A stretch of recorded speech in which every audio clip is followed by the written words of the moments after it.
Air India express की flight बिना landing के वापस लौटी। आइए जानते हैं। सोमवार दोपहर एक अजीबोगरीब स्थिति देखने को मिली जब दिल्ली से जम्मू होते हुए श्रीनगर जाने वाली एयर इंडिया एक्सप्रेस की फ्लाइट IX2564 जम्मू एयरपोर्ट पर लैंड किए बिना ही वापस दिल्ली लौट गई।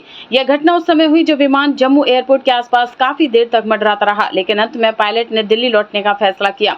अधिकारियों के अनुसार यह फ्लाइट दोपहर करीब 12 बजे जम्मू एयरपोर्ट पर उतरने वाली थी, जिसके बाद उसे श्रीनगर के लिए रवाना होना था। लेकिन जब विमान जम्मू के ऊपर पहुंचा तो वह कुछ समय तक आसमान में ही चक्कर लगाता रहा और फिर अचानक वापसी कर गया। अधिकारियों ने बताया कि मौसम पूरी तरह साफ था और रनवे भी सामान्य रूप से उपयोग में था, यानी तकनीकी रूप से लैंडिंग के लिए कोई बाधा नहीं थी। इसके बावजूद पायलट ने विमान को नीचे न उतारने का फैसला लिया। शुरुआती जानकारी के अनुसार पायलट को सही लैंडिंग पोजीशन का आकलन करने में कठिनाई हो सकती है। हालांकि अब तक एयरलाइन या पायलट की ओर से कोई आधिकारिक बयान नहीं आया है कि विमान ने लैंडिंग क्यों नहीं की। जम्मू एयरपोर्ट पर कई यात्रियों के परिजन भी उन्हें लेने पहुंचे थे, जो बाद में निराश लौटे। वहीं विमान में सवार यात्रियों को दिल्ली लौटने के बाद वैकल्पिक फ्लाइट या रूट का इंतजाम करना पड़ा। बता दें कि हाल ही के दिनों में एयर इंडिया को लेकर लगातार खबरें आ रही हैं। जब से एयर इंडिया की फ्लाइट गुजरात में क्रैश हुई है, तब से एयर इंडिया लगातार खबरों में बना हुआ है। गुजरात में 12 जून को एयर इंडिया की AI171 क्रैश हुई थी, जिसमें 270 लोगों की जान चली गई थी। जीवित एक यात्री बच गया। दुर्घटना टेक ऑफ के बाद हुई थी और इसकी जांच अभी भी जारी है।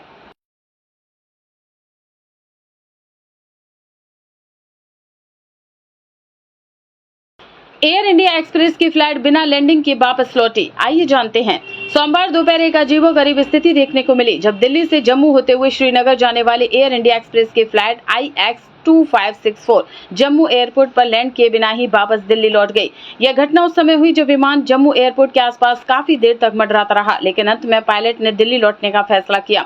अधिकारियों के अनुसार यह फ्लाइट दोपहर करीब 12 बजे जम्मू एयरपोर्ट पर उतरने वाली थी, जिसके बाद उसे श्रीनगर के लिए रवाना होना था। लेकिन जब विमान जम्मू के ऊपर पहुंचा तो वह कुछ समय तक आसमान में ही चक्कर लगाता रहा और फिर अचानक वापसी कर गया। अधिकारियों ने बताया कि मौसम पूरी तरह साफ था और रनवे भी सामान्य रूप से उपयोग में था, यानी तकनीकी रूप से लैंडिंग के लिए कोई बाधा नहीं थी। इसके बावजूद पायलट ने विमान को नीचे न उतारने का फैसला लिया। शुरुआती जानकारी के अनुसार पायलट को सही लैंडिंग पोजीशन का आकलन करने में कठिनाई हो सकती है। हालांकि अब तक एयरलाइन या पायलट की ओर से कोई आधिकारिक बयान नहीं आया है कि विमान ने लैंडिंग क्यों नहीं की। जम्मू एयरपोर्ट पर कई यात्रियों के परिजन भी उन्हें लेने पहुंचे थे, जो बाद में निराश लौटे। वहीं विमान में सवार यात्रियों को दिल्ली लौटने के बाद वैकल्पिक फ्लाइट या रूट का इंतजाम करना पड़ा। बता दें कि हाल ही के दिनों में एयर इंडिया को लेकर लगातार खबरें आ रही हैं। जब से एयर इंडिया की फ्लाइट गुजरात में क्रैश हुई है, तब से एयर इंडिया लगातार खबरों में बना हुआ है।